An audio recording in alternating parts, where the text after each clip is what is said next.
Welcome, welcome, welcome to Kiki's House of Joy. If this is your first time on this channel, today's video is about the best week ever, week 10. I hope that I'm correct when I say it's week 10. Welcome everyone. I want you to relax, come on in. I know there was a time change, so we'll see how that affects us, but hopefully not too much. Okay, I've just fixed it so no one can interrupt us. And whew, let me tell you, where do I begin? It has been a week. So I do this thing where one, I like to do a formal introduction, and that is my name is Kiki. I just go by Kiki nowadays. And I started this channel a long time ago. And when I first started, it was all about spirituality and spiritual talk. And then as I have evolved, I took a break, and I have been one of the biggest things that was most important to me during that time was that instead of just talking about it, we do things in real time. We would show what it actually looks like to be spiritual or to take teachings and teach and lessons and actually apply them. And so that's always been a big thing for me. I think that is the teacher aspect of me. That I believe that you are a good teacher because you are constantly learning, and you cannot teach well if you're not willing to learn. And then also, you also, as a leader, you want to lead by example. So therefore, you have to do the thing that you're telling people to do. And so, because I'm just having a good time, and I love to make videos for some reason. I love to talk to you all like this through the screen. Um, I wanted to share what was called the best week ever, and which really culminates to the best year ever.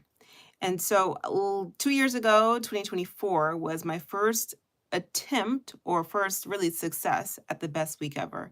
I will say it was an attempt at first because I didn't know like what was going to happen, but at the same time, I was sure that I was going to have the best year ever. But I walked in there with a sense of kind of like open-mindedness and saying, okay. Now, I had to figure it out. I'm like, well, how will I know this was the best year ever? So then during that year, I decided to break it down by best week ever, because I knew that trying to say best year ever was a big chunk, and it was probably too much for me to try to decipher all at once. And so that's where it came from. Best year ever got broken down into best week ever. And week by week, I would typically see my friends like on a Friday or a Saturday. And you know how people typically ask, hey, how was your week? How's everything going? And my answer was always best week ever. And then I had a really good friend who started off, he's like, well, what made it the best week ever? Right? Because it's just such a blanket statement. And then I would start to go through everything that made it the best week ever. I'm like, oh, this happened, and this happened. And so that's really how it evolved. And that's how I was able to really understand how I was making it the best year ever. Then 2025 came around. I said, well, I'm going to do it again, but now I'm going to like up the stakes. And that was, I was going to document it. And then I was going to add another element. And so that element was best connection ever. So now I'm not just doing this concept of the best week ever. I'm adding like elements to me that I want to focus on, that I want to grow. Because at this point, I'm like, the magic works. So let's work the magic.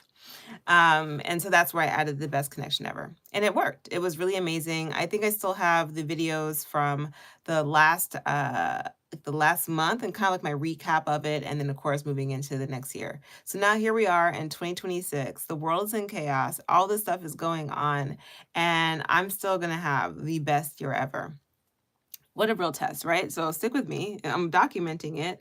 And you do it week by week. And I realize it looks different every week. What makes something the best week ever one week, of course, isn't going to be the same this week because I'm different and I feel different. And it just depends. And one of the big things about this is that I am growing. So, uh, all right. So now that I've said all that, we are now in week 10, I hope.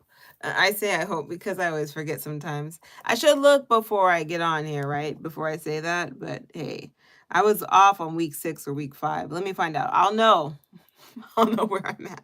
I think I'm on week 10, but I can look at my little Canva and I can actually find out. So we are on week 10 of the best week ever. And what that means is, whew, things are going along. Now, I've written some things down, but I have to be able to declare at the end that this is the best week ever. So sometimes when I first start these videos, like I can just tell you right away, I'm like, oh my gosh. That's usually because it's the big things. This was a quiet week. So it's a quiet week in the sense of it wasn't like this like crazy wild thing happening at every time or these big moments. Okay, this is definitely week 10. I'm feeling good. But this was quiet. So here we go. Let's get into week 10, best week ever. You're in Kiki's House of Joy, where joy is truly built with intention and grit and power and not giving up. And I'm glad you're here. Come in, sit a while, relax yourself, or maybe optimize your time. I'll talk about that a little bit. So let's get into it. So I like to break it down by something new, something challenging, something funny, something deep, and something beautiful. And so I look for things that fit into those categories and put them down. Today, when I put down all my things, sometimes I put them on during the week, and sometimes I do it right before the video. But today, when I did it, I kind of just took a deep breath and just allow whatever came first to go right here. So let's get into it. I mean, a lot of things happened, but I also kind of kept a chill week. So let's see how we do. Okay, so something new. All right, something new was the first thing on the docket is Wuthering Heights. And gosh, it probably goes into a few different things, but quite a few different things. We might get into it. I might remind myself to come back to it. Here, I'm going to put this right here. It's also something challenging. It's also something challenging, so we'll put it here, but it was something new. And the beautiful part about it, or the fun, the new part that surprised me is that I don't consume this kind of film. Like these aren't my films, right? I'm not into tragic stories.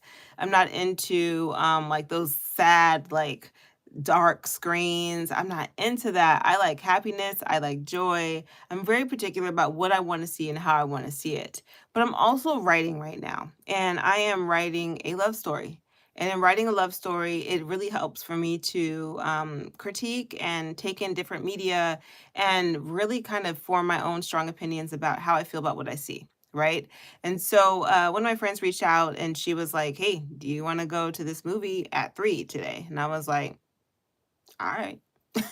Like it's yes. One thing I like about her is every time she suggests something, I know that it's gonna be all right. Like it's gonna be something I'm open to doing. So I'm like, sure, let's do it.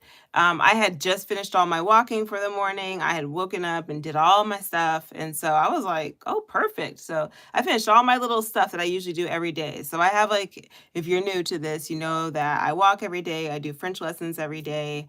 And I write every day. So those are like my main big hits. The walking is 10,000 steps a day. So I had already got my 10,000 steps in. Writing is the first thing I do in the morning. And then I had done French lessons while I was walking and then also while I was driving. So my main top stuff, the things I need to do every day, I already did. And then also eating wise, I was on schedule, which was perfect because I wasn't going to be too off. I was like, what else? Because I was either going to watch something at home or there because I had a day of my whole plan was to chill and pretty much do nothing. So I still did end up chilling and doing nothing, but just outside the house. Very nice. Very nice to see a movie, which is why a movie to me isn't a really great first date. Anyway. All right. Okay. It's something you do with someone you know for a while, you know? Okay. So anyway, with that in mind, we went to go see this movie, Wuthering Heights. She said she was gonna go no matter what. So I'm glad that we got to do it together and like critique it and look at it and talk about it and explore the ideas that we saw. It was great. I love going to movies with my friends. Can I just say that? I just love it. I love like matinees, like kind of like a little earlier like vibes where you just like, let's go to a movie. There is just something I have always liked that. And to be honest, it's never been a time frame in which I've liked it. I mean, my mom, I don't know why. Oh, it's because I was with my friend. One of my friends in middle school, we used to go to mom would drop or her father, one of the two. We usually would synchronize it. So like her father might drop us off and my mom would pick us up. Especially if it was a late night one, my mom would pick us up. Because my mom, I don't know, was up late. I can't figure it out. but they trusted us. So our parents trusted us. So I had to say all that. But we would, see one movie and then hop into another movie. And so we wouldn't get out to like, 10 or something like that. So or 11, essentially the last movie of the night. But I've always enjoyed doing it. It was just something I've always liked doing with my friends. So it's really nice when you just get that impromptu invitation. So that happened and I really liked it. So we saw Wuthering Heights together, and it was I'll get to the movies. So I'm gonna talk about something challenging, but that was something new for me, and I really enjoyed it. It was just a really nice experience to have, with a friend. You know, simple thing. Okay.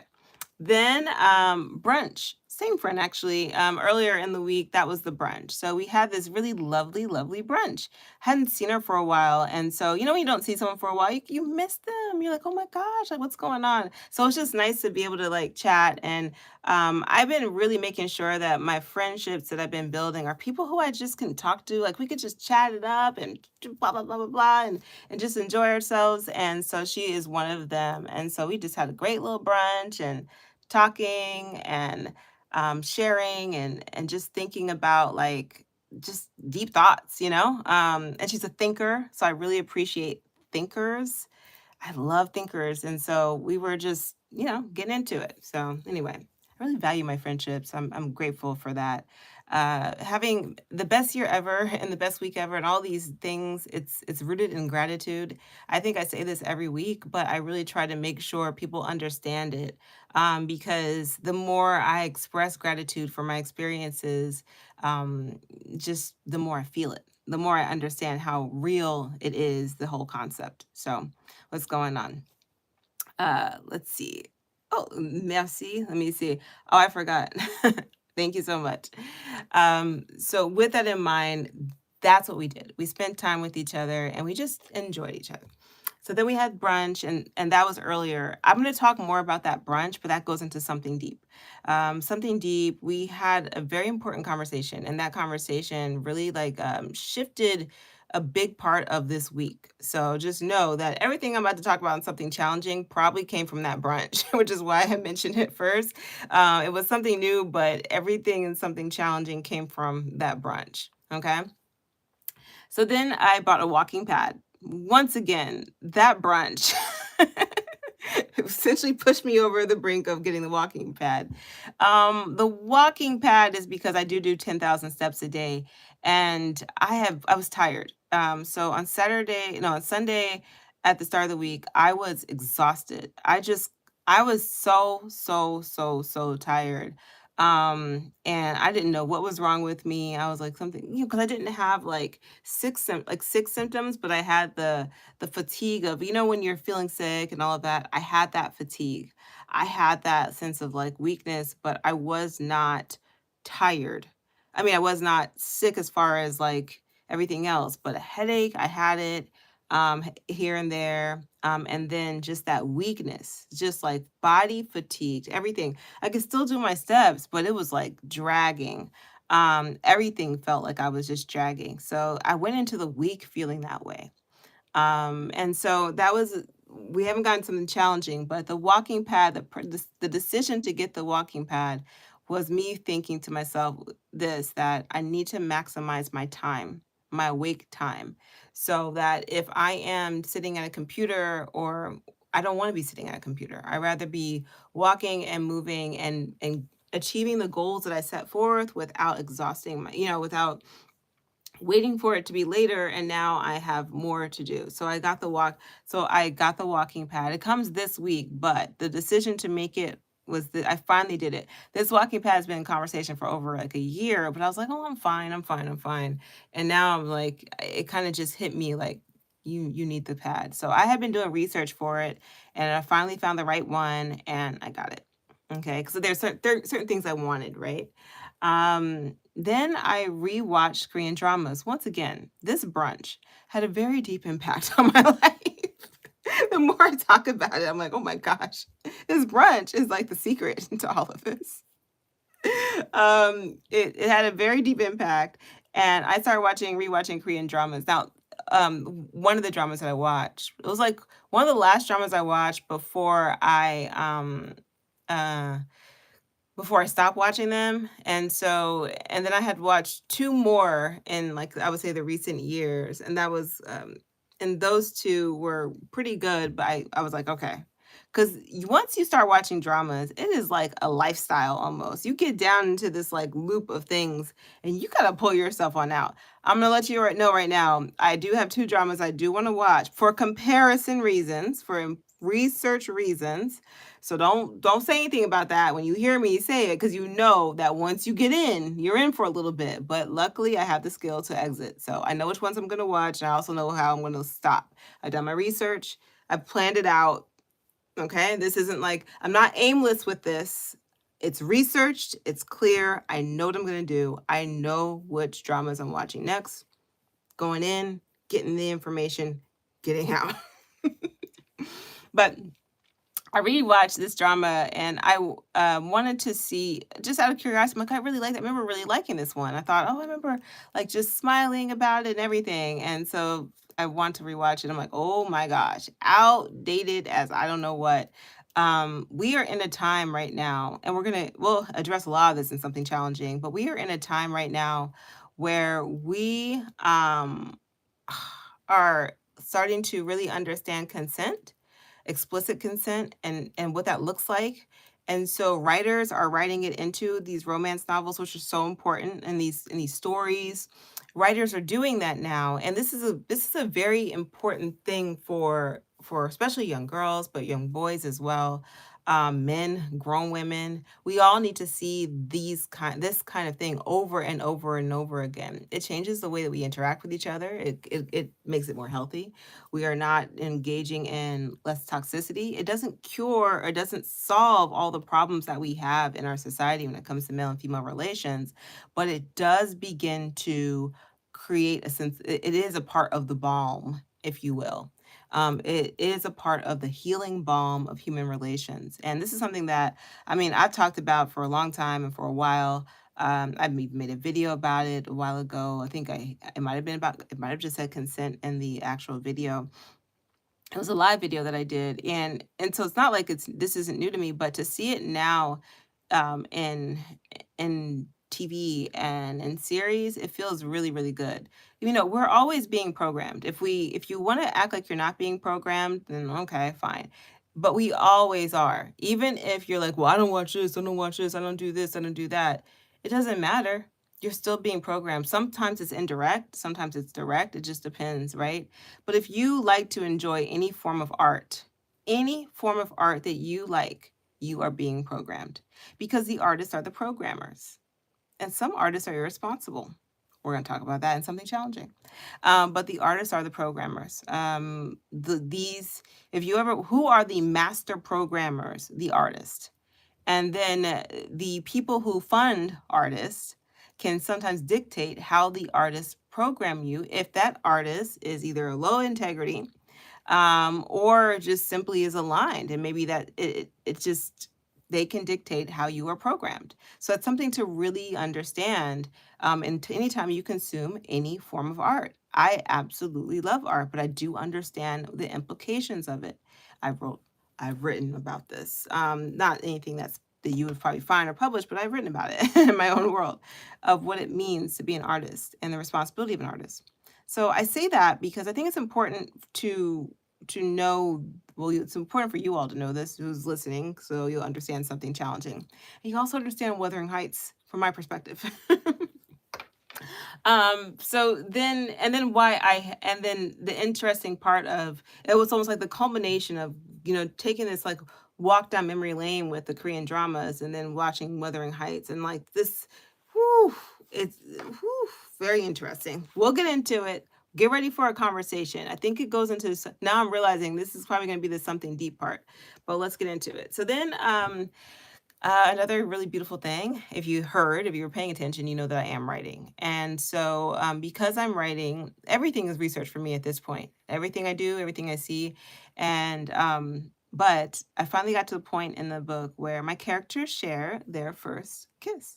So, I wrote the first kiss a while ago. It was like one day I just knew exactly how I thought the first kiss should be. And so I wrote it down and I put it at the very end of the document of the book. And I was just like, okay, just put it there. And I knew that when it was time, it would fit. And it surely did. Like I got to that point, and I think when I first envisioned the first kiss, it was going to be more indoors. But then I went on this really fun rant about recently about, was it Children of Blood and Bone, that particular book, and how pissed I was about that missed opportunity of the forest, of what could have happened in that forest. And so I took care of it. I pay attention to everything I critique. I'm like, well, if you hated that so much, fix it. You can write whatever you want. So anyway, that's all I gotta say about that. I shouldn't say anything more. But I incorporated the first kiss. So that was really that's what I did. So it's not that I just wrote it, but it's new that it finally found its home in my story. And I was very happy. And of course I actually added a lot more and beefed it up and added things, took away some stuff, but it was there. The foundation was so solid though, I have to admit. Me like rereading it and then figuring out how I want to tweak it a little bit. I'm just like, mm, mm. I was on something that day when I wrote that, which is why I wrote it. It was like when it came to me, I was like, write this down because, ooh, ooh, I might have had a dream or something. I don't know. I don't know, but I really enjoyed it for me. Now this is I enjoyed it. I don't know who likes what I like. I can't help you there, but based off of reading so many different things, I don't like what every other writer likes either, but I do appreciate them sharing it, you know? So that's kind of how I see it. I appreciate you sharing this with me. I do. Um, I wouldn't say it that way, but I appreciate you sharing it with me. So that's kind of how I see it. Well, I don't know. I'm very pleased. I'm writing for myself mostly, but I do see myself sharing this with people. All right. With that being said, I think that's all of my something new. So let's get right into something challenging. Something challenging is often my favorite. I think it's usually my favorite. Because I think, you contrast, right? If you're gonna have the best week ever, like there's things that sometimes you gotta work through it a little bit. Or something beautiful sometimes is as well. But here we go. Work. Something challenging, work. Work. I don't talk about work on this channel. I really don't. Not that much. I'll usually give you a quick blip or whatever. And even how I'm going to talk about it here, I'm probably not going to get that deep into it. But the challenging part of for me this week was work. The concept of it, all of it. You know, when you're working, I don't know everyone else's experience. First, I'm grateful to have a job. I really am. I really am. I'm grateful for it. And I'm someone, my personality is, I believe I have like the black woman syndrome. Like when it comes to working, we overwork. I think we overdeliver. We, most of us are raised with the concept of, your A is, a pale person C. You know what I mean? So you can't be mediocre. You can't be so-so. You just cannot. And so I think that my exhaustion that I started to feel on Sunday was the burnout. I was like, I really hit a very powerful, strong burnout. It was coming to me. It was like, because it's different, when you are this way, and I don't know how to be another way. I really don't. It doesn't feel right to me to be that way because I feel like everyone should be being this way. Um, because if we were full of integrity, if we were full of ethic, if we were full of what kind of world we live in, right? So it's like I want to contribute to the world and the way that I would like the world to contribute to the world as well. I want to see my people all wanting to do this, but the reality is that they don't, you know, they don't always want to, and for various reasons, and it's not always personal, or they might be tired themselves, or they might be going through things. I don't know. Might be in over their head, a lot of in over their headness.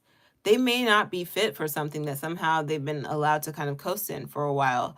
I have no clue, but the frustration that I had for it all really like shot up. I was frustrated with it all. It's having this mentality, and feeling this way because I guess the thing is that lots of I was frustrated with is feeling like I couldn't do any of what I'm seeing right now and still have a job or not being targeted to be removed from my job. That's what hit me. I was like, I couldn't get away with this crap. And maybe I don't know, maybe it's my mind, like the power of my mind. Just like the power of my mind says I'm gonna have the best year ever and the best week ever. Maybe the power of my mind is telling me that. Maybe I really truly could excel in the world and in life just being mediocre. Maybe I could. I just don't know why we want to do that. Maybe that's my issue, but maybe I could. So you see, if you can't hear the challenge, this is the challenge. That was the challenge that I was experiencing this week. It was like you don't want to be mediocre, but you see a lot of comfortability around mediocrity. And this is a challenge. And I have been having this challenge probably for the moment I left Spelman College. That's the best way I can say that. From the moment I left Spelman College, the den of Black women excellence, the den of Black girl magic, Black woman magic, the epitome of, to me, Black woman genius. The moment I left Spelman College, I've had this problem because I was you are I have chills here because it's just this is one of the truest words I've ever said. But you're surrounded by amazing women. You're surrounded by genius. You are surrounded by beautiful people who all are probably operating in the way that I operate. You know what I'm saying? If there was a girl there that was kind of lazy, she was shamed. she she didn't want to be. She figured it out. Do you know what I'm saying? Like it, everyone strove for excellence. It was just the way it was. It was what we expected at all times of each other. Is what you expected no matter what you did. You could go have a lunch, you could have a dinner, you could go whatever you're doing, you're going to be excellent, right? We could go watch a movie. We're having an intellectual conversation after this. Yes, we are. We could go listen to this latest album. We're thinking deeply about what this album means to us. It just doesn't matter, right? We could go play around and mess around and joke. Let's have a deep thought about what this joking means to us because it all means something. And we knew everything was done with a certain level of intention. And that's that kind of way and that kind of sense of being is what I value the most, also about myself. And so I have been complaining about the lack of that ever since I left. That's just the truth. And graduated, not just left, graduated with my little, I think I had a little honor or something, right? Some kind of laud, cum laude, summa cum laude, one of them. And cum laude, one of them. I left like that. And this is what's been. And it's been horrible. It's been challenging. I can't believe that this is what the world is and this is how people function. And more like specifically, this is how they're functioning here in this country, United States. I'm just like, so every once in a while I get very frustrated. Every once in a while I get very annoyed that I don't see people rising to be great, to want to be great. It's just absolutely difficult. And it doesn't matter what environment I've been in. I've had the same attitude the whole time. I have probably annoyed everyone that I've ever worked with. They have probably rolled their eyes at me. I don't know, don't really care. I'll be honest with you. I don't care. This has been my way. And because of I was spoiled. And spoiled in the best way. I feel like I will there's nothing I would change. There's just nothing I would change. I mean, I guess it's why I went to that school. I was aligned to the values of what I thought it meant to walk into Black womanhood. My mom didn't go to Spelman, but gosh, you know what? She's a Spelmanite. If you look at the way she operates, she has the same energy. This was, my way of understanding it was through Spelman, but I've met plenty of women who all have the same mentality without having gone to the school, who happen to be Black women. So that's why I started off saying it's a Black woman thing. But in my personal experience, this is what I realize of like, I haven't felt the level of peace of being and maybe that match for match since I left. Right. And it's just been, anyway. So I got tired this week.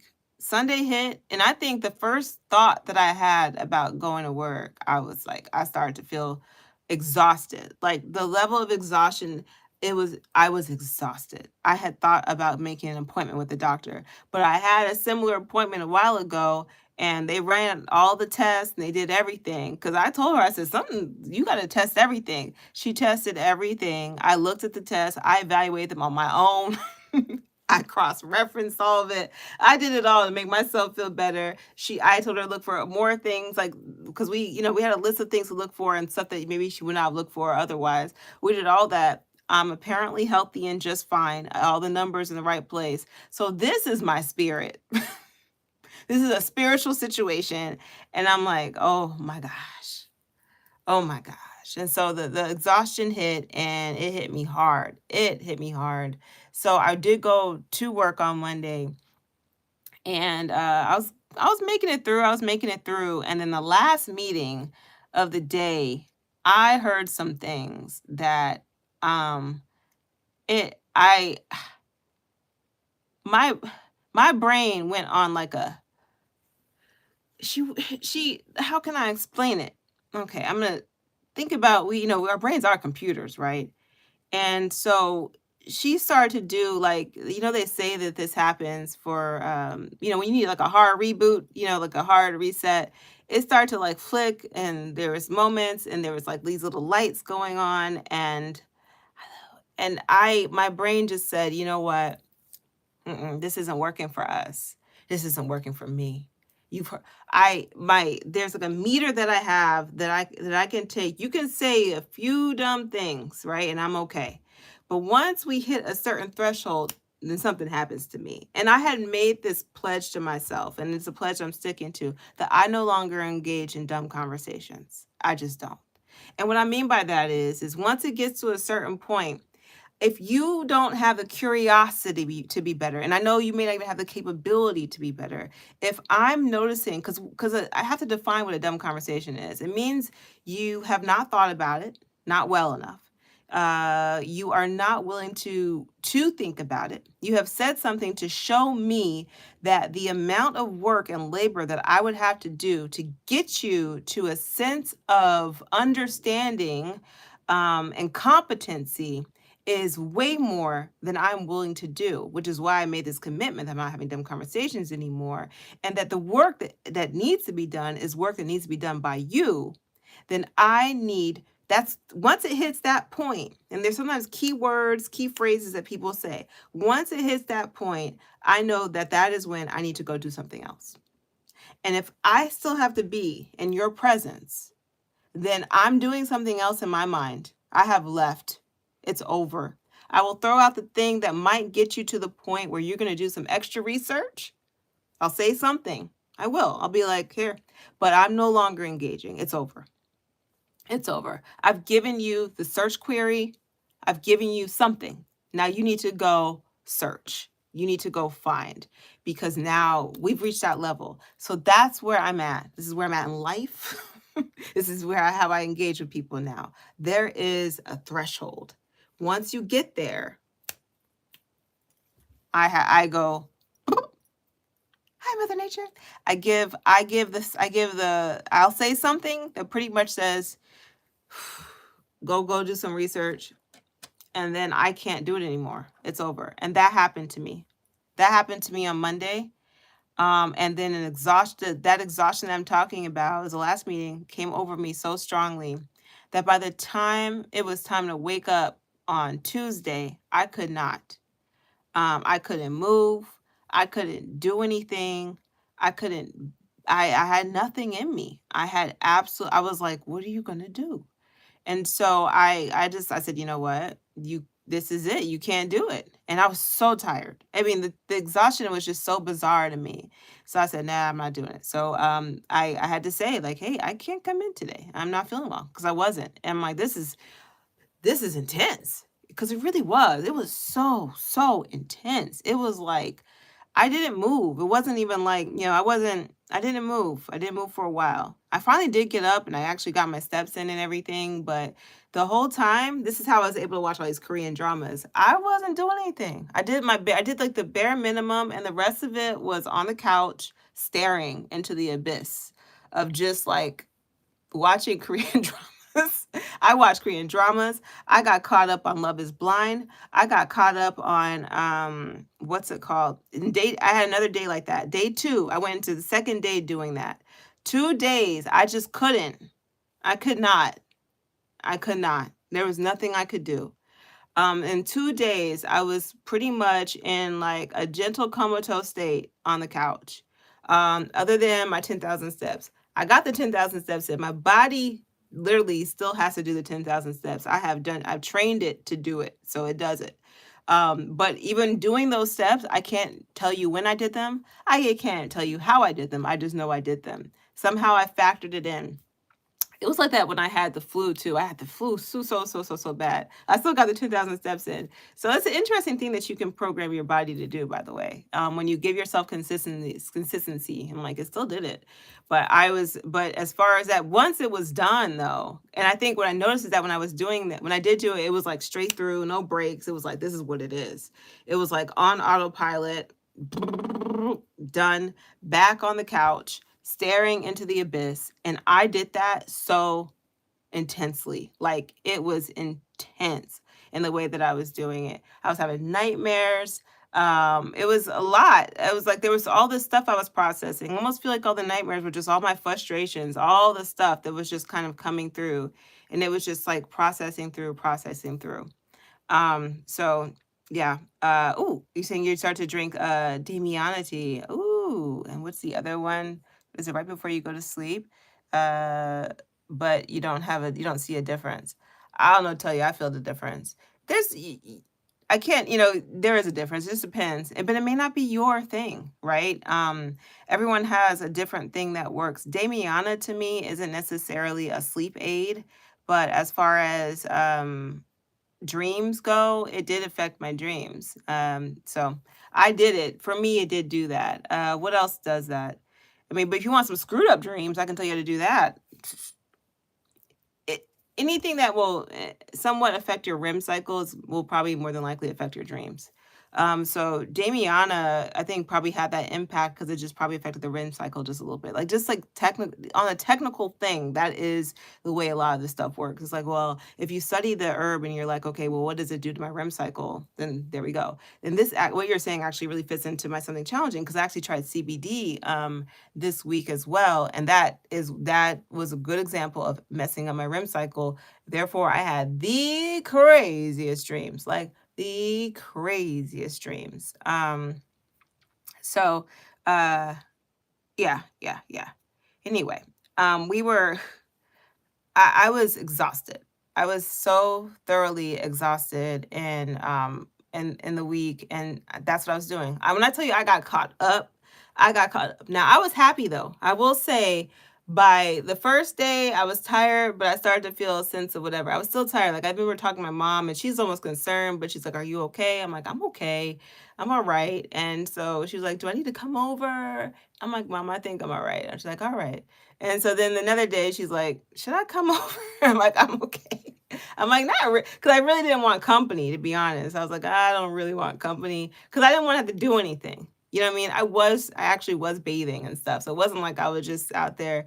I was bathing. I was living, but not really. I can't explain it. I was in a liminal space of time and existence.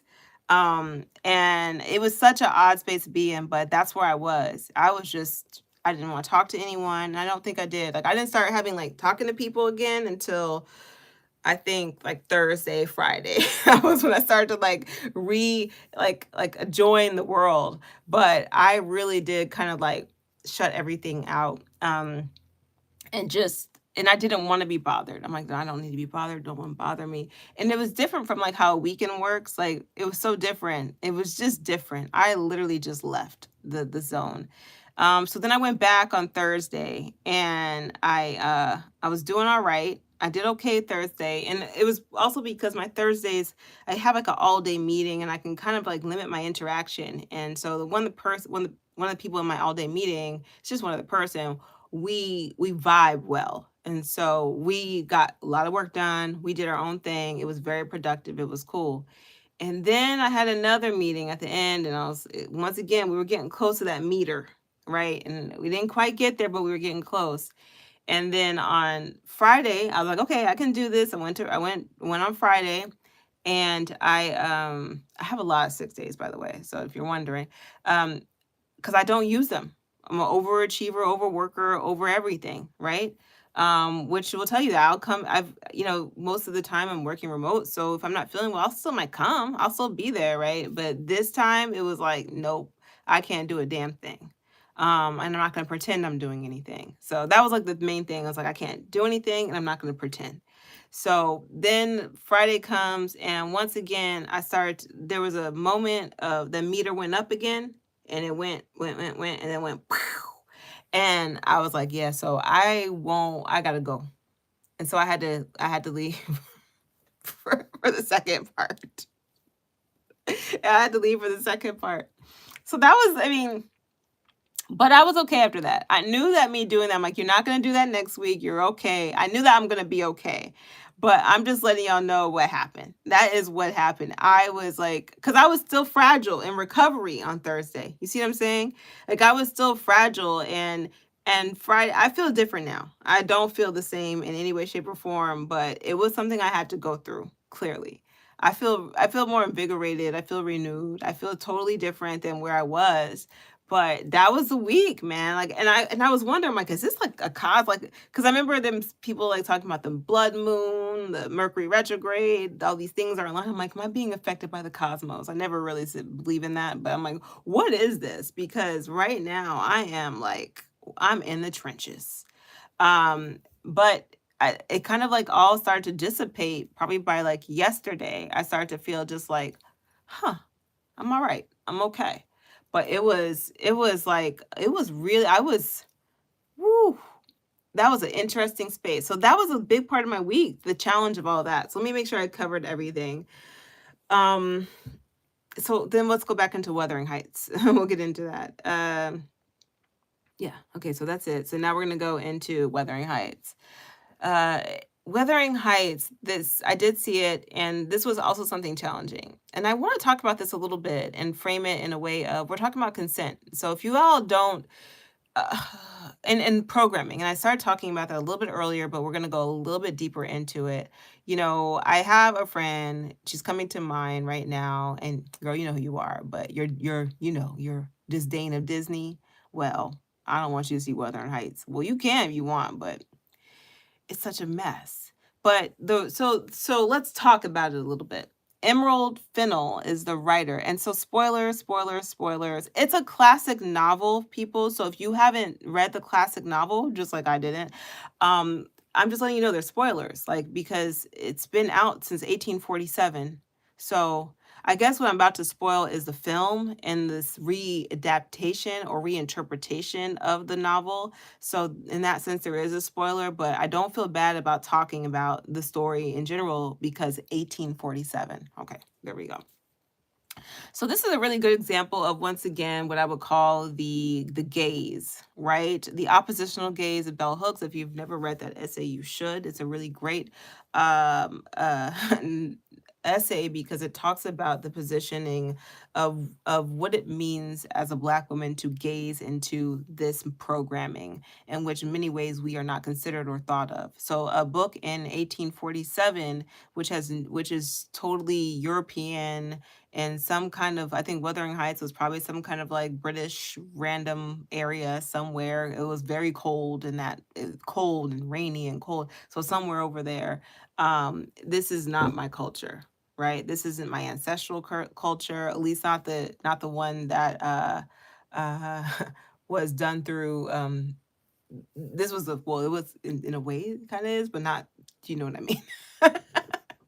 Oh my god. Well, but it's not my culture. It's not my culture. Um, and so it's this isn't something I relate to in that sense, fully relate to. So there's a bit of a gaze that I have of like, what is this? What am I watching? And I'm going to be far more critical of it than I think I would be if I thought that this was part of my ancestral line and what has affected all the women before me, right? But in a way, I mean, you can say it's a very human story, but I don't know. There is still a separation that I can definitely have from it, because it just seems very European, right? Like, I'm like, this seems like European problems. This doesn't seem like, but that's just how it is. So 1847, that's when the novel is, that's when the story comes out. So now you have people reading it all the way now, right? It's almost, you can almost say we're getting close to 200 years later, of this book being in existence, and you have people reading it, putting on their take, putting on their interpretation of it, and adding modern things to it. This is actually a really good study of thinking to yourself of like, well, what was the Bible at first? Because if the Bible is as old as it is, right? And it is, and then you have these people reinterpreting it, and we're just talking about right now 100-year, 180-year gap, right, between when it was written and put out and now, and how different this interpretation is, and how it is deeply and directly impacted by the writer Emerald Fennell's interpretation of life in general, and probably personal traumas and things that she's been through, that we have this product. And I'm just going to be like straight out with you all. I'm not going to like beat around the bush. I think it's irresponsible art. I think it is irresponsible art. I don't like it. I've thought about it deeply within yesterday, today, in the morning, and everything. So when I say this, I'm not saying it lightly. I'm saying it, and also just as an artist and someone who's also thought about art and what it means and the programming of it all. And so I think it's irresponsible. I think it's just grossly irresponsible, especially knowing the impact that art has. Okay, this was definitely more of an art house film, that now has that the mass world has access to. I mean, I'm not gonna be surprised if it ends up on Netflix or Amazon Prime or one of these main streaming things that people watch, and that you can your teenager, your teenage girl or your young girl may watch this, and with what context. So here are some of the issues that I had with it. One, in the original novel, and I didn't read the novel, so I do my research on this. There's a part one and there's a part two. So this film really deals with the part one, okay, but makes it seem like that's where the story ends. So there's like a finality to the film that the book doesn't have. Right, because there's a part two in which there's another generation, that come out, and now they're going through what is almost like a healing phase of all this like trauma and destruction and toxicity and unhealthy relationships and all kinds of crap that happen in with the first batch of characters. Then that next generation comes, and there's like this healing that happens, right? So it's a larger story, but what people do is focus on the first part and do some weird, crazy stuff with it. And that's what Emerald Fennell did in this. I don't know if that's how you say her name exactly, the last one, but I'm saying it because and not just her, but clearly all the people who supported the creation of this did this. They all were aligned to this nonsense. So I'm about to spoil a few things. One of the big themes of the film, it was very sexual, overtly sexual and violent. It was like those two themes were like the main thing. So you think about the formula, right? Sex, drugs, and rock and roll, that kind of thing. But the main things that you typically will see that they use to hook people through, a lot of film and media is constant violence and then of course sex. Those two things come together. But this is a tragic story in which we are thinking about, is love present, is it not, is it love, is it obsession, like what is happening. But those are the two things that come about. But Wuthering Heights has a lore that this is something that people read after, they'll read Pride and Prejudice, they'll read Jane Eyre, and they'll read Wuthering Heights. And Wuthering Heights, even just the title of it seems romantic, right? It seems like it's this romantic story. It's not. It is not. And it's something to really understand if you are watching it. But mostly, if you have children, you have daughters, especially. I feel so protective of the girls right now, because I am so much of a that was, in my days of comatose, I realized how much of a girl I am as well, right? How much I love the romance and all that cute stuff and how it impacted me. And also in my critique of the Korean dramas and seeing how there's like no consent in these dramas, like none, like what in the world? Over and over and over again, and how that has a very you don't know the psychological impact that has, and how grateful I am now that the stories that are coming out that's there. There is a problem that I have in this film, the Wuthering Heights film, and the way that consent is then abused, the concept of it, and the way that writers have been mindfully putting in consent into their stories, into what they're writing, and then what this writer did. Absolutely disgusting. Can I attribute it solely to that particular writer, or were there writers that were involved? But they were all complicit in it. And in the end, her name is stamped on, added as a final product. So she had to be okay with it. I'm grossed out. I don't like it. I don't like it.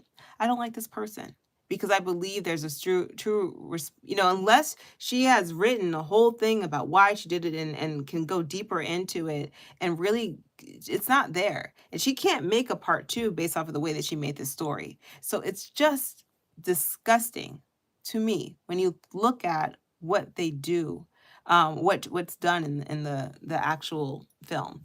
You all can watch it for yourself if you want or not. I don't think she needs any more money for this ridiculousness, but whatever. I just gotta say how I feel about it.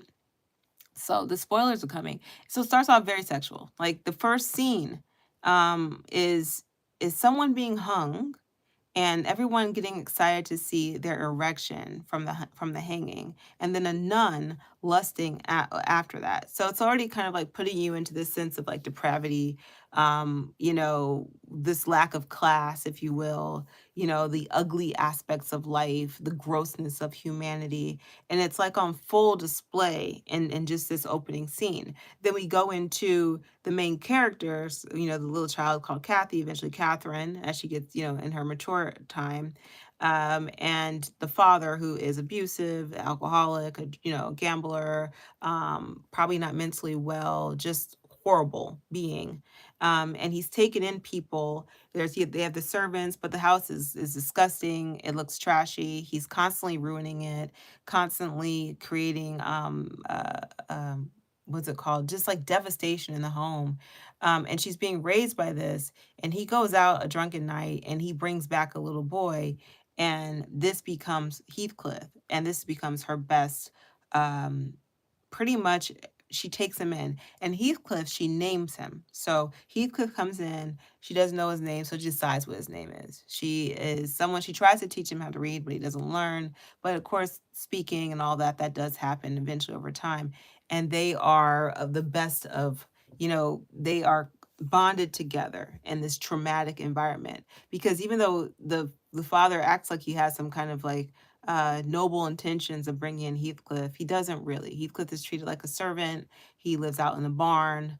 There's no space for him in the home. He's always looking dirty. The dirtiness is so disgusting. And this is based off of the film. And it's this is their but this is she's attached to him. So they form an attachment. I'm not going to say love. I'm going to say attachment. And this is and she was previously close to this character called Nellie, who was also someone that the father brought in. She was like a nobleman's daughter, and I guess she had nowhere to go. Maybe like kind of like a nobleman's daughter, but the mother was maybe like a maid or something. So she was raised with some of the like noble ways, but she had no place to be in society. He has her in the house. So now she's in there, and she's supposed to be a companion to the little girl, Kathy. But the moment Heathcliff comes, Nellie gets pushed out to the side, and now she's just in there reading books and surviving, just trying to survive through the life while this man is crazy. And Kathy and Heathcliff, are in their bond and in their relationship. So it's cute, right? I mean, there's something about that, but it's not really cute. It's but the first part, there is some level of like you're happy that Kathy has like someone, but it's a horrible environment. There's abuse. Heathcliff is beaten horribly by the father. There it's and he forms this kind of like devotion to her. I will do anything for you kind of thing. um, because he took a beating where she was really the one that did it, but he took the blame and all of that. And I don't. It's a film, so I don't know if that was a constant theme in there growing up. Was it that one time? But it seems like that was the nature of their relationship. That he became what he thought was the protector and pure devotion to her, and she saw him as someone that she leaned in for everything. Right? She absolutely adored him, but there was also a sense of ownership that she had over him because remember, she named him. He's hers. So this is their relationship, but they're poor. The father's a drunk. He is pretty much a servant. He has no skills, no education, right? I mean, he has servant skills, but he doesn't have anything above that, right?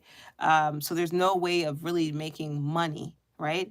And this house is falling into pure destitution, and she is always a little dirty too, and she has to find a way to better herself. A new family buys the estate a few miles away, and so naturally she wants to see if what can happen there. So she kind of seduces him, she gets his attention, and he does eventually ask to marry her. And in that process, now what's the deal with Heathcliff? Because she's now older and she's fallen in love with Heathcliff, right? So it's no longer just, she feels like she's fallen in love with Heathcliff, because that's the other thing. I think as a viewer or even as a reader, you're always going to critique if it was love, obsession, if it was attachment, if it was just a straight up trauma bond. You can do all that. All this stuff is fine in the story, and this is what's being presented to you. But this is I want to get to you with the problem that I have. Well, in her, he overhears a conversation that Nellie allows him to overhear, and then he misinterprets it. He thinks that she's rejected him. She actually thinks about rejecting him and then later being like, no, I want to be with Heathcliff. But Heathcliff already hears that and he leaves. He's like, I'm out of here. He's gone. So Heathcliff's gone. So now what else is there for her to do except be with this man who's rich and is of means and who can provide her a very nice life? Nellie's happy because now Nellie gets to go live with her and live high off the hog as well. Okay. She may not be happy, but she's okay. There's another big thing of in which Catherine tells her, no one has ever loved you and no one ever will. So you have that. So you see this, like, this is an effed up story. It's a horrible, tragic story. It's not I don't want it in my life. It sucks. But okay, I'm still here. I'm in the film. I'm trying to get through. Throughout the film, once again, extreme violence, blood, gore, this deep red, at least as far as the color themes. Pairing females with animals, females with animals. That's like a usual. When I say female, like female women with animals, but that's like a theme throughout. And visually, like it's a visual theme. I'm like, who the hell decided that this should be the storyboard? These are the images. Like, I have so many issues with the artistry behind this. You can make beautiful art, and then you can make this kind of stuff. And why do you want to do it? What's the point? What kind of conversation do you want from it? Do you want this? Do you want me to tell you you're an irresponsible artist? Is that the whole point? I have no clue. But that's what happens. And so you see that, and then you meet the Isabella, which is the younger brother of her husband, who becomes her husband, and she's obsessed with her. Once again, love obsession. She's obsessed with Kathy. She's like, oh, you're my best friend. And she made these dolls, and she made a doll out of the hair from the brush that she was brushing. She liked to do her hair, and she collected all the brush and then made a doll with the hair. It was kind of funny, but a little different up here. So there's this implication in the film that Isabella is a little this, not just naive, but like she ain't all there. Isabella ain't all there. Like, she's a little special, this one. That's like the feeling. Like, she has nothing else to do. She's spinning her wheels, and as a result of this, she's a little special. And you get this feeling that the brother will have to take care of her for the rest of her life because she's a little special. Like, this is your life. It's gonna be you, him, with Kathy. Like, Kathy's gonna be you, him, and her, because she's not suited to be with another person because we need to care for her, right? So that's like the vibe that the film shows. And so, they are married. Heathcliff goes away, and of course, eventually he comes back. And she's unhappy in the marriage, of course, right? She doesn't love him. She doesn't make that connection with him. It's the usual, the loveless sex where the woman is doing the duty, or whatever she thinks that is, where she lays and she's like, that kind of thing, and just that kind of disconnect. Still having a problem with this, but that's what happens. Then, but these stories, okay, I've seen enough of these period pieces where I'm like, okay, so far this is like no surprise here. But now Heathcliff comes back, and now you start to see his personality more, and his personality is now angry. He's because you question, like, what did he go through in order he comes back with money? What did he do to get that money? He's got a gold tooth because he had like a little rotten tooth at first. Now he's got a gold tooth. So now you're like, okay, he's got a little gold tooth. What does that mean? They did not do a good job with that gold tooth, by the way. It looks like it was just such a fake little gold cap that they stuck on there. They could have took more time because the rotten tooth was so like small that they could have done better. But whatever. That gold tooth is just like, and I'm like they could have. Anyway, it's neither here nor there. Sorry, but he's got this big old gold tooth and everything, and he he's coming, and you could see you could see this darkness about him. Now in the book, and I guess in the film, they're trying to show that he probably wasn't European. They were trying to say he was like Romany or dark. He was dark features, so he wasn't necessarily of this. The main character definitely has a whole like blonde hair, blue eye vibe, right? That little vibe, and so he's darker. So, but the way that they show darkness in this, and it's interesting because there's a little bit of like a racist kind of trope of like the darker you are, the darker you are in your spirit. And so anyway, I let that one go because I'm like, they just can't help themselves on that one. So he has this kind of energy where you could tell he's not the same, but he still, of course, it's for her. But if he was so in love with her and all of that, he wouldn't be trying to approach it this way. There would be some other way that he would try to approach it. But he's mad. He wants revenge on her. He's upset. But at first, before that, the revenge and all that happens, they have a little like they come back together, and they're having their little trysts, and they're finding all these ways to be together.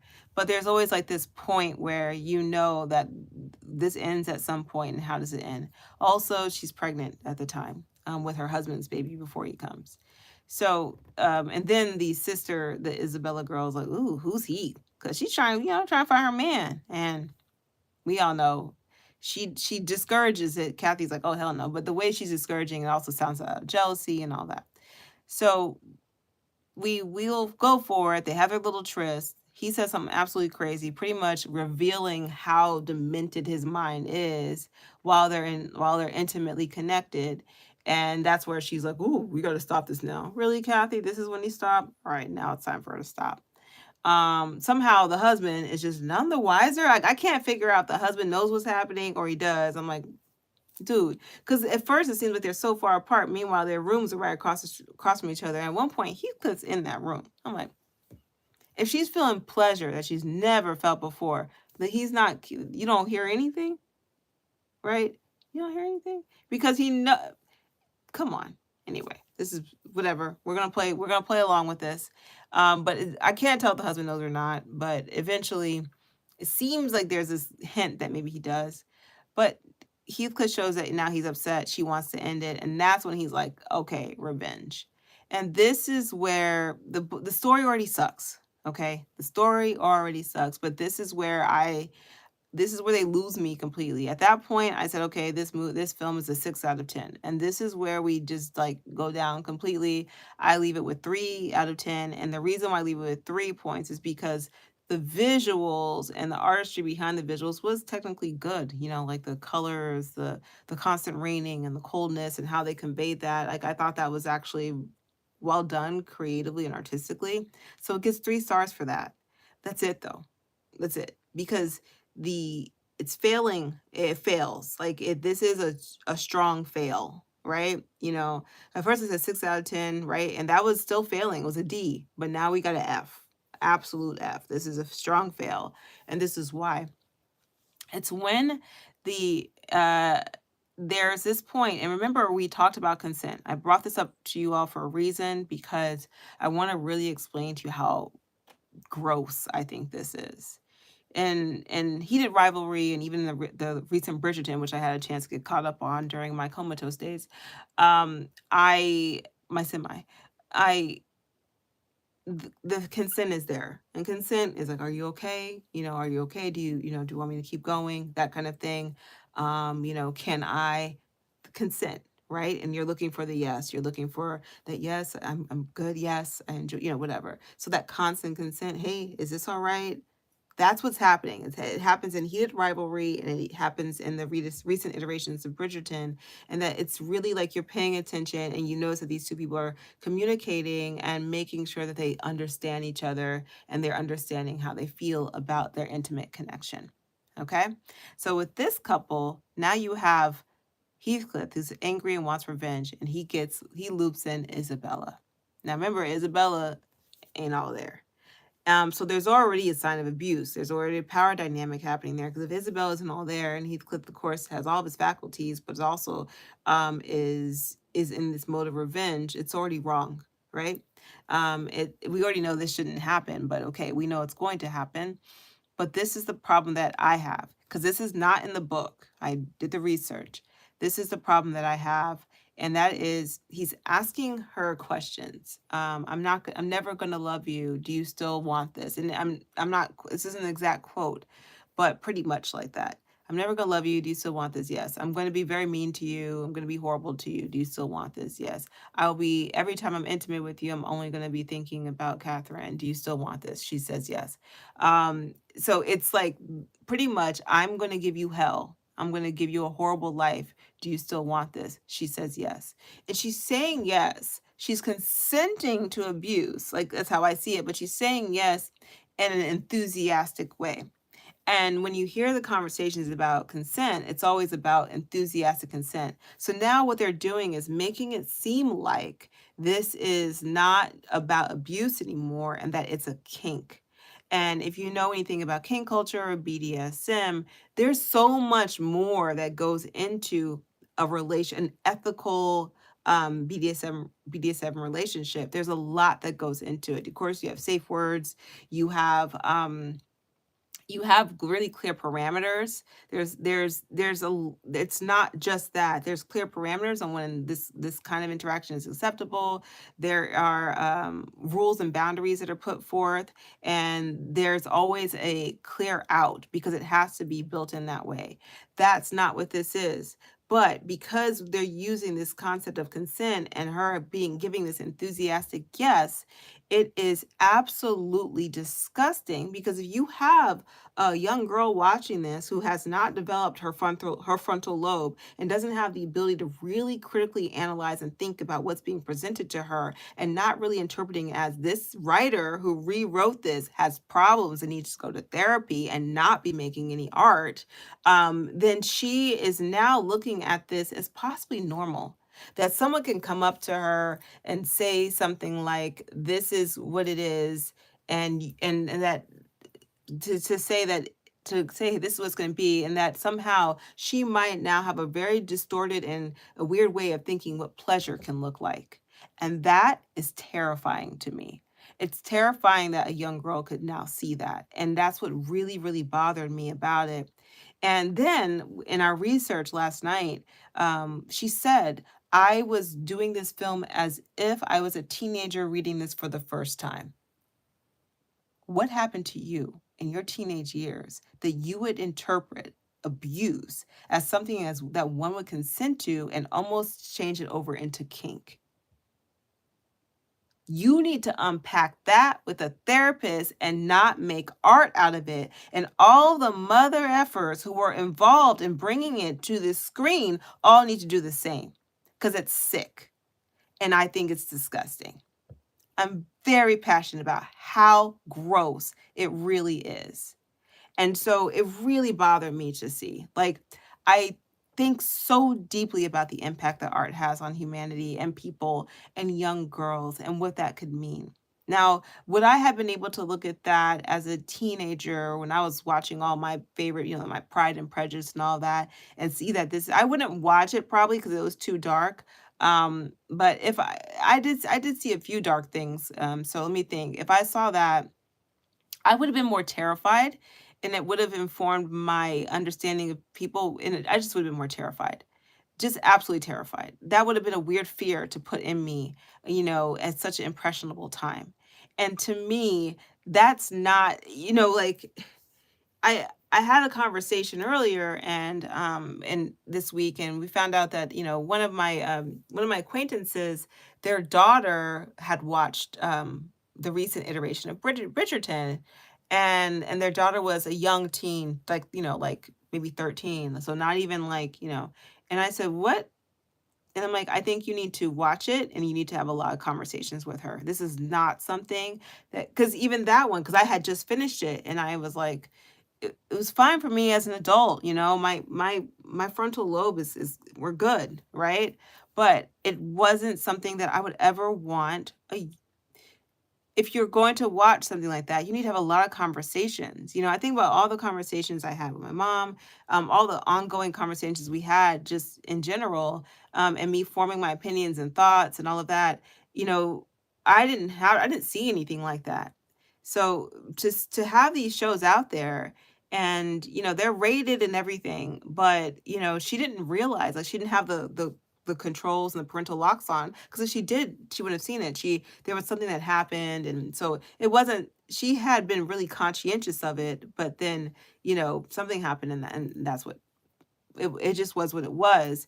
But now I'm like, "You gotta go back." And she was like, "Oh, no." So she's like, "Well, I know what I'm about to do." So right away, she's like boots on the ground, in the parental sense, and she's going to look and make sure she can talk to her daughter. Like, whoa, I need to figure out what she thinks. And I gave her like all the talking points. You got to see what she thinks about this. You got to see what she thinks about that. You got to see how she feels about all these different points that come up in this relationship. And so I had broke it down, and now I'm looking at Wuthering Heights. I'm like, oh my gosh, all the work that now that these freaking films put for parents, and wanting to just protect the minds of their children. It's insane. Like, I didn't ever consider myself to be conservative, but this, to me, this, like, it crosses the line to me, as far as what art. I don't think of me as a grown woman needs to see it. Like, I didn't need to see this. I did not need to see this. And I would not have seen it, but I'm grateful that I'm seeing, so I can provide the critique and the commentary about it, and I have a platform in which I can do it. But I just no. Absolutely not, because this is coming from your sick imagination, and this isn't what the original author was even intending. And you trying to add a modern spin on it, in such an irresponsible way is insane. As a writer, as a creator, you have a choice in how you want to write things. You have that choice. You can choose to do things differently. And when you already have a foundation in which it wasn't about that, there's a point where there is this healing aspect of it, and you choose to just throw that whole thing away. How disgusting. And so the part about it that bothered me was there's that consent part where she's consenting to it, but then there's still part of you that's like, okay, she's naive, she's not smart, she doesn't know. So there's still redemption there. The writers can still redeem it. We recognize that they're trying to explain to us how naive she is and how she's overwhelmed by him and is into the bad boy concept and all that. So we know that, right? We get it. I'm like, okay, she's a little, we know she doesn't have all her scruples. But then she gets into the relationship, and we see her writing, because he can't write, he can't read or write. She's writing letters to Catherine for him, and these love letters, and then she gets to the point where now she has a collar around her neck like a dog, and she's barking. Nellie comes to visit, and she's on the floor, like a dog, barking. And Nellie's like, "What the hell is this? Come home right away." And she goes, "I'm home." And that was when I was like, "F you all." That's not Isabella's story in the actual book. In the actual book, she does escape. She recognizes that this is a horrible situation. So her naivety got her there. But then she's like, oh, shoot, this is bad. I got to get out. And she gets out. What this story does, taking away her power, taking away her agency, and pretending that her being complicit to her abuse is somehow a sense of like distorted and confused power, is absolutely insane and disgusting. And that is essentially what is being shared. We don't see that she gets away. We don't see that. We see that her last line, or the last time we see her, she says, I'm home. In that horrible place, in that place of disgust and filth, as if that character doesn't deserve more. And that's what you leave, and you leave imprinted in very impressionable minds who may not be able to critically analyze the way I'm doing right now. That's not fair. And it's disgusting. So that's something challenging. That is something that I felt this week. That was yesterday. But in the end, I was grateful to be able to see it, and I was grateful to be able to critique it. I was grateful to be in the space to critique it. I'm grateful that I saw it now. I'm grateful because I would have been thinking about it, but I think about how I didn't even peep how ridiculous Korean dramas were, or how inappropriate they were as far as constantly pulling girl, never consent, never being there. In the drama I was just watching, there's one moment where the male character holds the girl down and forces a hug on her and forces her to sleep with him, not like not super intimate, but actually just like sleep, but hugging her, and then she slowly begins to like it, as if that was a good thing. No, that's sexual assault, that is kidnapping, that is coercion, that's horrible things, all in one shot. It was like maybe that shot lasted 2 minutes, and that was there, and that was just one of many instances that I could, if I were to have a notepad. I was semi-comatose, so I couldn't do that. But if I have a notepad and I was just documenting every time I saw something that should not have been, like, that doesn't show consent, that shows force, it would have been I would have had a full notepad by the time I was done watching that drama. So if I didn't even really pick up on it and feel that sense of like, disgust then, right? Then can you imagine what it's like for someone to take in something like this? I'm pissed off about that, honestly. And so anyway, that's that. And I remember when I first did the video about consent, what made me do it was this. And so I want to share this with you all. Um, there was a man when, Me Too, all of that's coming out, and they're starting to really put out important things about consent and educating people, which is one of the good things about, well, there's a lot of good things about Me Too, but meaning that was one of the results of Me Too, of what it meant to now like really be smart and thoughtful in how we deal with and teach people about, consent. So when Me Too, that was one of the results. And I remember sharing something, it was like on Facebook, I shared something about consent. And then this man who I didn't know came on and said, oh, that's the problem. So he was critiquing uh, consent, and he was saying, that's why I go to Asia. That's why I go there because I don't have to worry about consent. It's implied. And I remember being so disgusted by his comment that he uses probably what he believes is his leverage as far as money goes. He uses his race, which unfortunately that sometimes they are a little struck by white being better. He's using all of that, and then possibly a very imbalanced power imbalance, in which there might be a woman trying to get out and trying to find a way to do so, and that is how he feels, and that was what he was looking for. And when he said that, I was livid, and I think I made a video that night about consent, because I started to understand these attitudes. But this to see that, when I saw that, it helped me understand about the different sick ways and the way that people knowingly violate consent and the reasons why they do it. And so that was it. That was where I came from. And yeah, that was something challenging for me. So it's a good challenge. I appreciated the challenge because it means that even as I'm writing, I'm being more mindful and really looking for one, more ways to put in consent, more ways to find ways to do it. I'm like, how many ways can we do it? Because I want to imprint minds that way. I believe in being a responsible artist and what that means and knowing the impact of what art does subconsciously. But that was a big wake up call for me. Okay. So then something funny, the gentleman's code, heated rivalry. So not heated rivalry. The one of the actors, the one that plays the Russian guy, Connor something. He was on SNL, and I started to see the videos throughout the week, and so that was one of the videos I saw, and I just thought it was really funny. One of the skits. So if you guys haven't seen it, look up the Gentleman's Code SNL.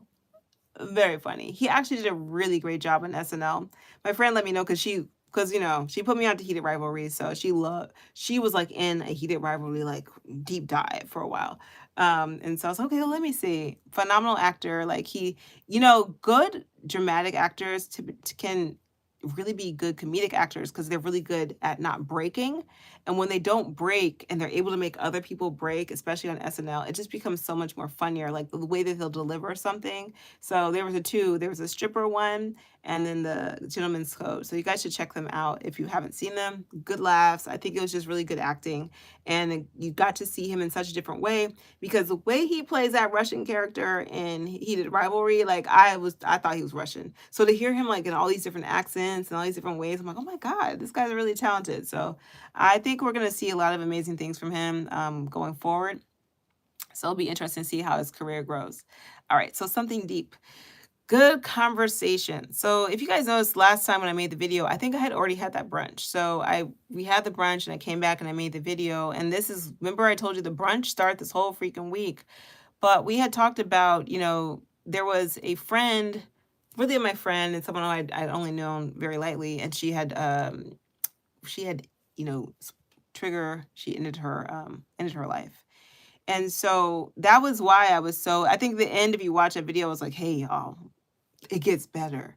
The reason why I felt that way was because, when I met them, I could feel that sense of sadness that they had. I could feel it. I could see that they were searching. They were searching for like a better, like it's got to get better than this. What am I? That feeling, you could feel it.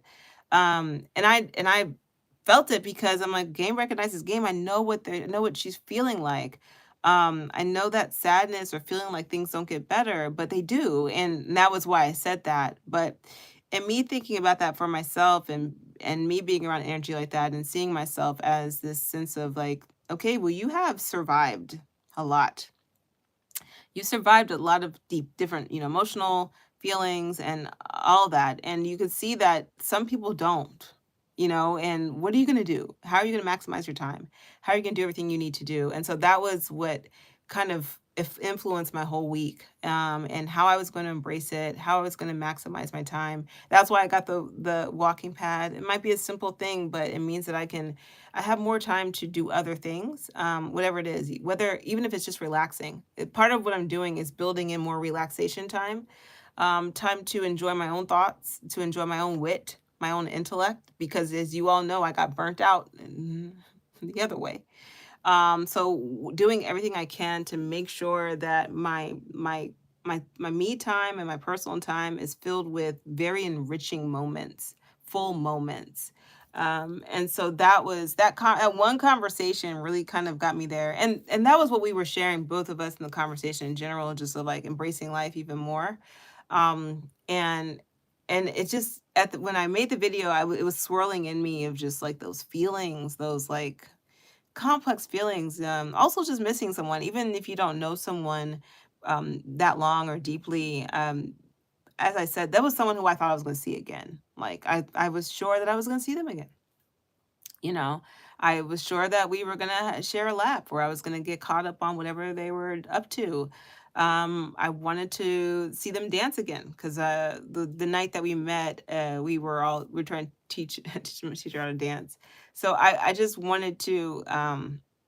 I just thought, oh, this is another person that's a part of, you know, this little space that I touch in the world. And so it was really hard for me to see that, but I understood it in the sense of I'm not a stranger, to knowing that, to seeing people, transition on, whether it was voluntary or involuntary. And I understand the different ways that it can happen. So I got it. And that's why I was talking about it last week. But it did make me, and as what death does in general, it makes you rethink about your life. It makes you think about what's important. And I think if you take your contemplation seriously, you can also find ways to enrich your life more. And that's what I was doing, is I got to enrich my life even more. I had to think about how intentional I want to live it, and I know I have to be really clear about that. So that was what happened. And then of course that's when the tiredness and exhaustion hit me. I think it was like my body forcing myself to do it. I think my body was forcing myself to slow down, forcing myself to dig deep and connect. And so that's what I ended up doing. And man, it was I did it. So that was something deep. It was that conversation, that brunch really made me like dive deep within me. And that's how I think the walking pad is just a funny kind of like product of it all. I'm like, I gotta get a walking pad. You know what? I gotta get a walk. It's time. And so I've been enjoying I'm looking forward to I'm so looking forward to walking and writing and walking and doing other things, because that's one of the things that's hard to do. Like, I have tried to figure out all that I can do when I'm walking. I can do my French lessons when I'm walking. I can listen to books when I'm walking. So like I can take in more information, like, oh, what can I do when I'm walking? And now I'll be able to do even more. So I'm very excited. I also am gonna look for an ankle. I have on my watch, maybe I'll just keep on doing what I'm doing, not buy anything new. My watch isn't that expensive anyway. So, but my watch that does all my steps. So right now I have it on my ankle, but I find it's more efficient, because if you're with this watch, you really do have to move your arms, like, to kind of get that flow first. And once you get the flow, then it seems to easily pick up. But if you're just like standing still, or if you are if you're like just like kind of moving around the kitchen or doing small little steps, it won't count those steps. I need all my steps to be counted. That's my thing. Count all my freaking steps. So I found that putting it on my ankle, it actually does count my steps. I was like, okay, I'm not cheating the system. It actually is working, because before it was cheating me. I want to be clear. So now we found a good balance. But now I'm like, it would be nice to have something cuter around my ankle, but that's just, I gotta slow it down. You don't need that.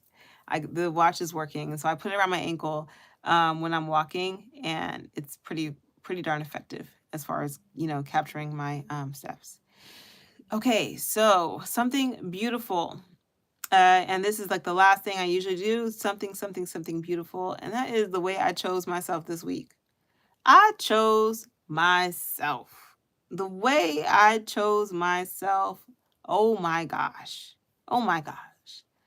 I was just choosing, and I even had this conversation with my mom. There's something else that happened that made me very upset. And my mom was like, she was trying to like, okay, well, did you say this? Did you say that? Did you say this? Did you say that? And I told her, I said, listen, mom, um, I'm going to take care of myself first. And when I'm done taking care of myself, I'll handle that situation. And she goes, okay. And that was like kind of the beginning of me, that was when the coma started to kind of come in, because I guess in order for me to take care of myself, I need to sit there.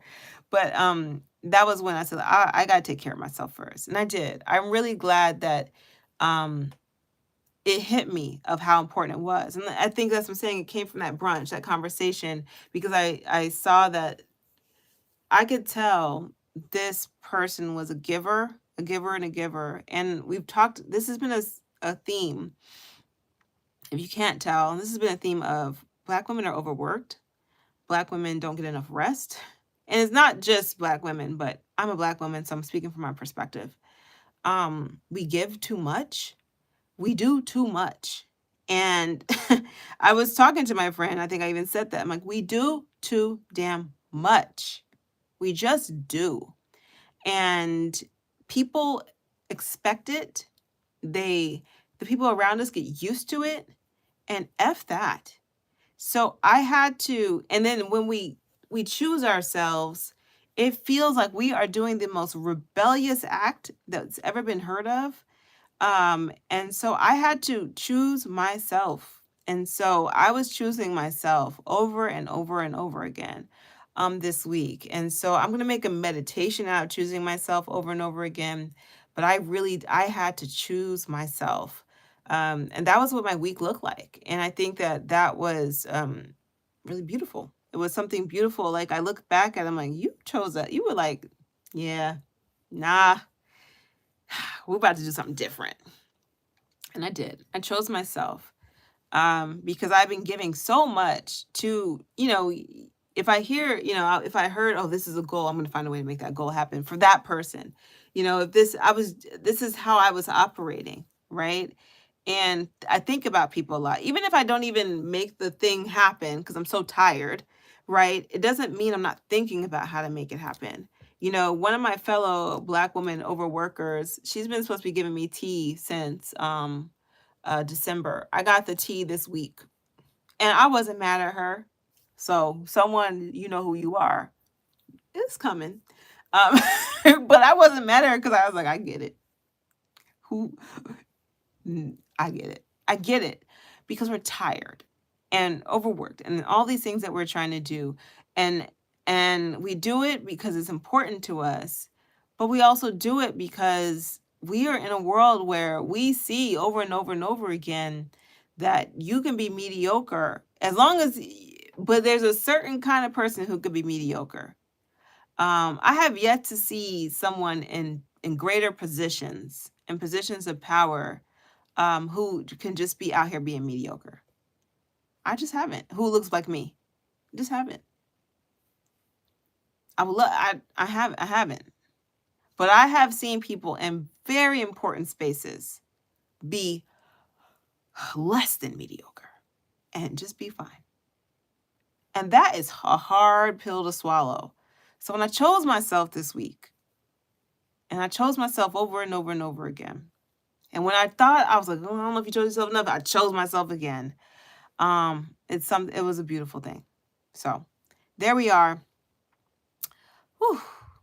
Hallelujah, holla magic, yo and Vunia. I am about to choose myself again and do nothing. About to make a little picture, a little thumbnail, and your girl's about to be out. So let's see. I wonder if I could just that'd be clever. Can I do that? I don't know. Huh. Can I do a little screenshot? I'm like, how much can I actually I don't know. Who knows? Hey, I might have taken a picture. That'd be cool if I can get away with that. I just did a screenshot of this little moment. But I am, because that's a nice approach. We'll see what happens. Anyway, that was my week. Was it the best week ever? Well, yeah. Yeah. It's funny because before I started this, I was like, I'm about to do this video and see if it was the best week ever. And I was chit-chatting with Juanita, and she's like, well, of course it was.